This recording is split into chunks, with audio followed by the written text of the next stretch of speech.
Utterly and brutally dismantled by Aston Villa at home at Stamford Bridge. I even said this on my preview. I'm very worried about this particular fixture, and the worrying has been justified, has been proven right. Do you know what? I'm not even mad with Graham Potter anymore. I'm actually mad with the owner. I'm actually mad with the board. All right. Here we go, back again on the other side of the coin. All right, welcome back to the other side of the coin, ladies and gentlemen. Yet another pumping, yet another beatdown, yet another dismantling of our football club. What's the difference between us and Norwich football, man? Like, apparently the record at the moment is 3 out of 22. If you want to stretch back as far as that, absolutely dominated. Aston Villa, strong, physical, pressed, intensity. We try to play around them, but we got hustled, we got hurried, we got put under pressure, we made mistakes. They capitalized on the mistakes. I mean, this is coming from a particular manager that, well, when did Unai Emery join Aston Villa? Like literally yesterday, not that long ago. How's Unai Emery's Aston Villa getting a tune out of that team so quickly? Yeah, we've had Graham Potter, and we still can't get a tune out of him with this particular team. And we've spent so much money. I wonder how much money Aston Villa spent. I don't even think a tenth of 600 million. How's this happening? It's, we already knew, most of us already knew that Graham Potter's not good enough for this job a long time ago. Most of us already made that assessment. So everything that we're seeing from Graham Potter right now, this isn't a surprise for us because we've seen it. We know he's not quality. We know he's not good enough for a project of this magnitude. The amount of money that we've splashed, the things that we're trying to do, stadium redevelopment, multi-club model, this, that, the other. This manager is not capable of doing this. But we knew that. We knew that. So I'm not going to sit here and bash Graham Potter. Today was shambolic anyway. The structure was awful. We had no plan. There was zero plan.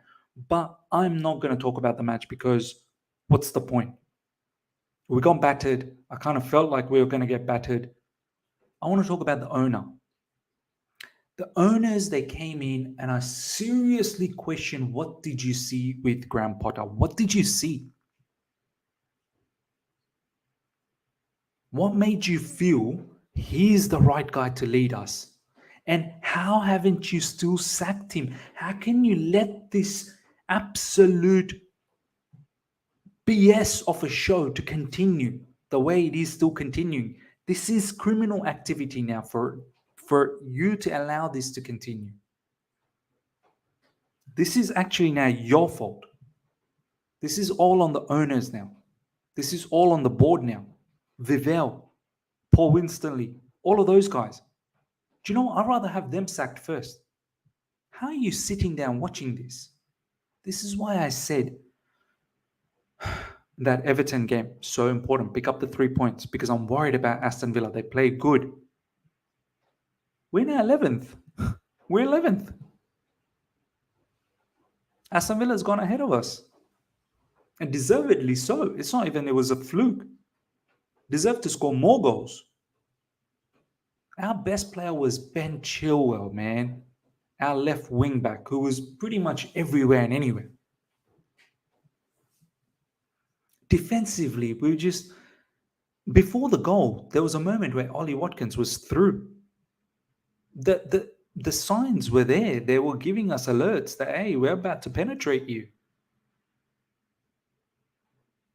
Defensively, shambolic. I mean, what excuses do we have ready now? What excuses we got ready?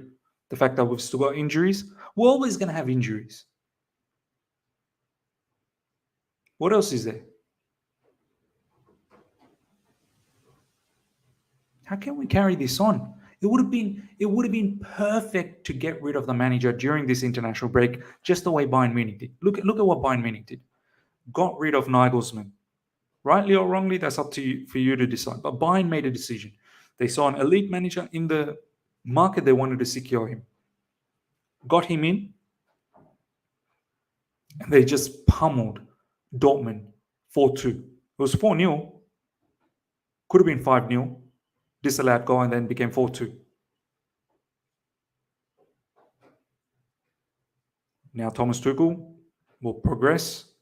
Look forward to the Champions League game down the track against Man City. And we've got Liverpool next. Liverpool are in the mud, but can we even imagine? Can we even think of doing something against them? Are we going to embarrass ourselves again? At home. At home, ladies and gentlemen, it's almost like, you're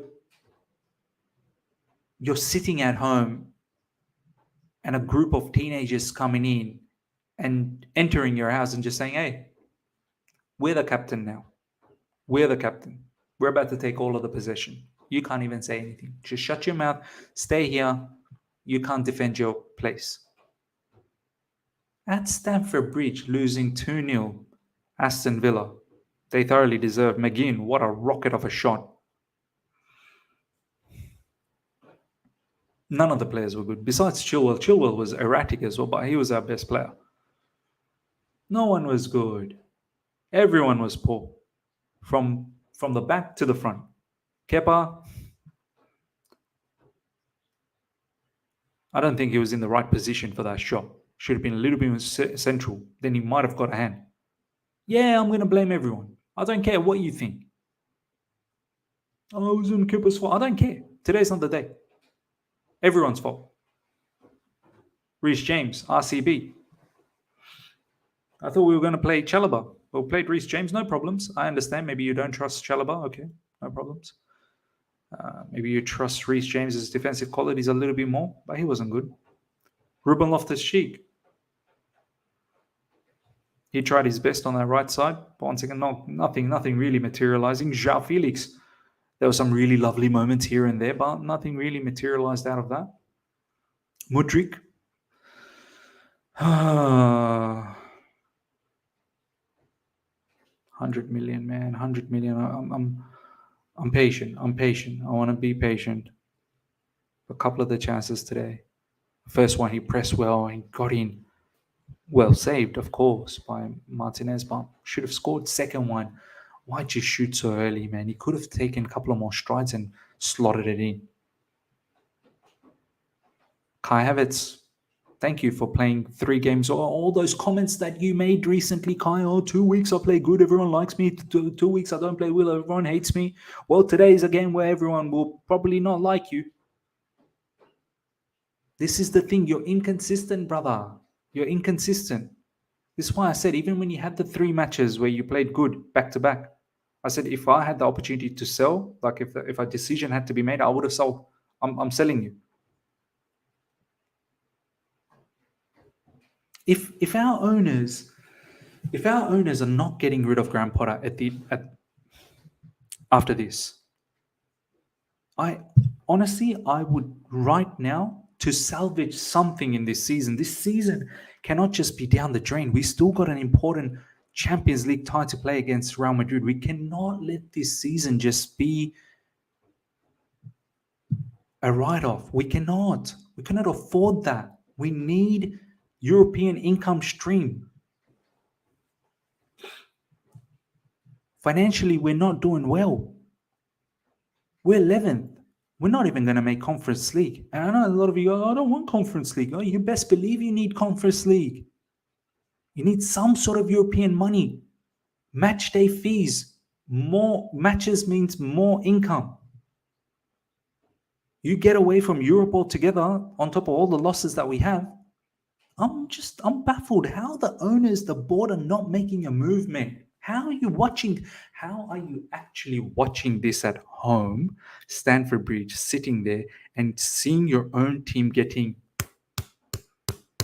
mauled after spending that level of money? I was worried about this. I was worried about the international break. But then again, we set the tone up against Everton, didn't we? Aston Villa are a good team, man. It's like Graham Potter didn't do the homework on Aston Villa. They always press well. The first match we played against Aston Villa, we were fortunate to win that, actually. If it wasn't for Mason Mount's couple of goals and Kepa doing madness in that particular game, Aston Villa deserved to at least get a draw out of that. Today, they thoroughly deserve to win. Deserve to win by more than 2. And how many times have we said that this season? That team deserved more than 2, or that team deserved more than 1. That team deserved to win. So many fans lately have been saying, I tune out throughout the match because we're not doing a comeback. When was the last time we did a comeback? As soon as we go down 1-0, that's it. It's curtains. It's curtains. The team does not have the character, and the character comes from the manager, and the manager is not competent, so it all falls on the board and the owner. How you've been seeing this.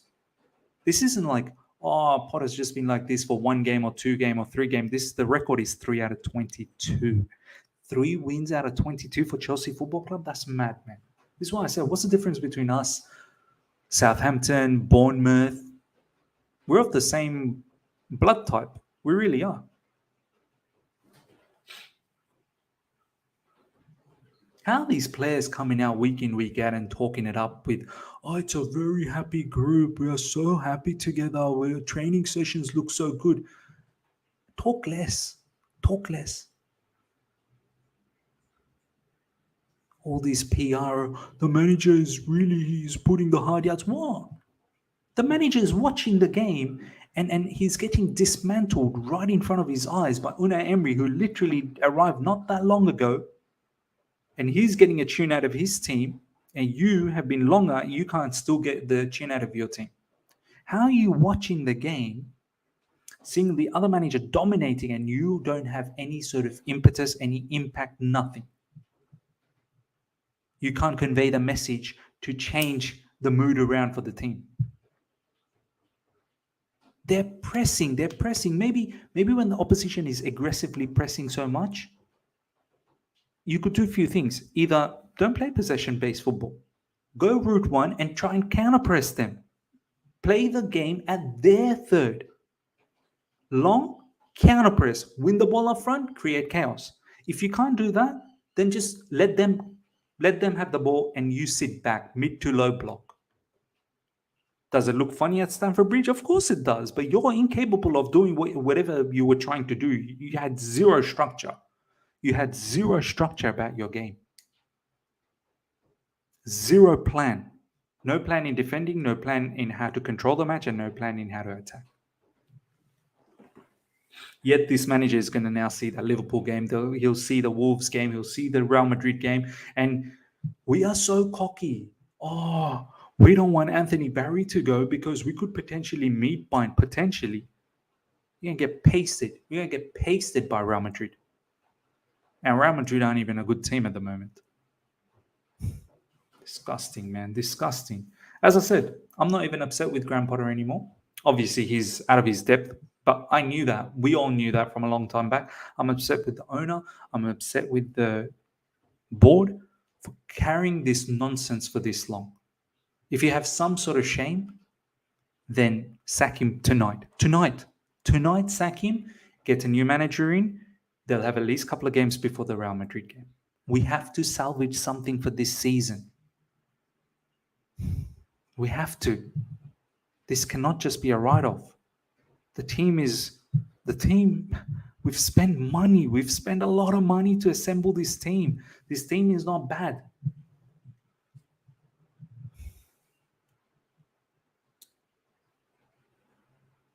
Once again, Liverpool lost. I thought maybe if we can just pick up the 3 points and make a move upwards. But no, of course we can't. How are we going to do that? We're not going to win against Liverpool either. We don't beat anyone above us. Liverpool just lost, so they're going to try and do their level best to rectify that situation. Disgusting, man. It's just another weekend ruined. Thank you, ladies and gentlemen. Thank you. Smash up the like button. Subscribe if you're here for the first time. See ya.